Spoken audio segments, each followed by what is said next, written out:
Welcome to part 2 out of 5 short tutorial videos on how to get started with PerceptiLabs. So now you have successfully installed and ran PerceptiLabs. In this part, you're going to learn how to navigate within PerceptiLabs. We'll be going over the main functionality and the UI. So, let's get to it!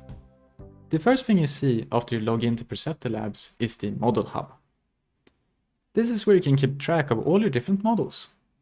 You can see things such as their names, their different statuses, and when they were last updated and by whom. Here you can also create new models, import models, delete them, open them, and export them to GitHub to share with your friends and colleagues. Over to the left we'll see a side menu that takes you through the different parts of the tool. We're currently in the Model Hub, but we can also go over to the Modeling tool.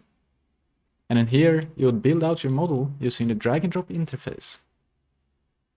We have the statistics view, which lets you see statistics of the model as it's training.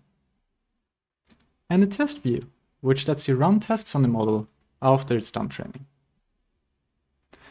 Let's go back to Model Hub and create a model to see how that looks like. As soon as you press the button, you'll be asked to load a CSV file. This is the standard file format for PerceptiLabs, and it offers a very structured approach to your data.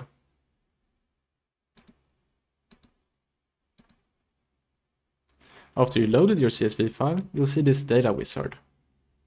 In here you get to define your dataset, and this is so that we can do automatic pre-processing and also recommend you a good baseline model.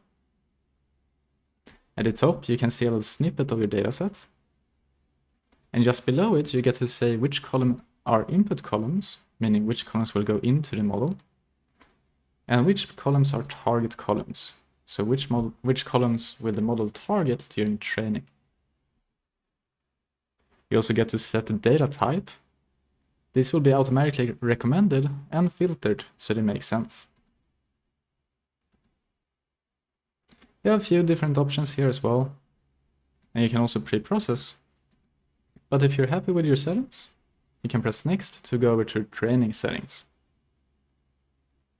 Here you can set things like the name of the model, how long it's going to run, the batch size, etc, etc. From here you can straight away run the model, or you can press customize to enter the modeling tool to customize model.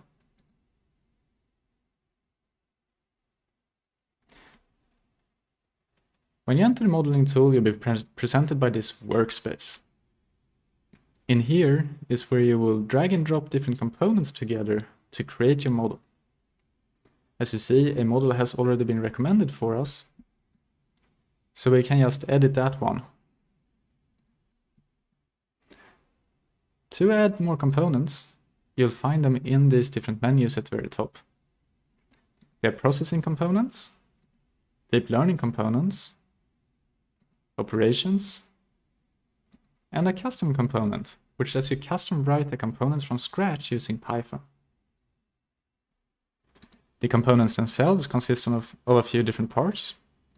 We have the dimensionality of the component, and this is the dimensionality of the output of the component, as well as a preview showing what the component outputs to the next component.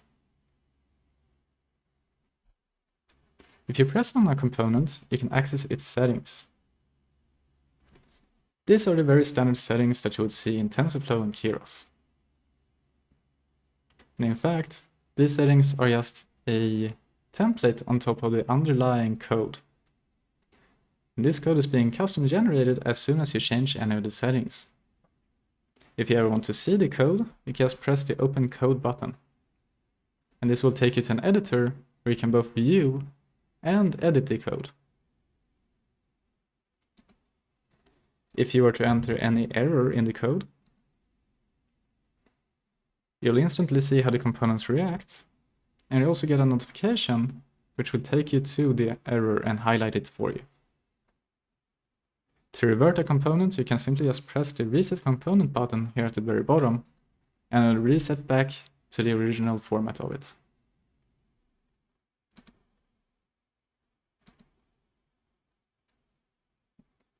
If you're happy with your model, you can simply press Run, You'll get the training settings again, which you can custom edit if you want.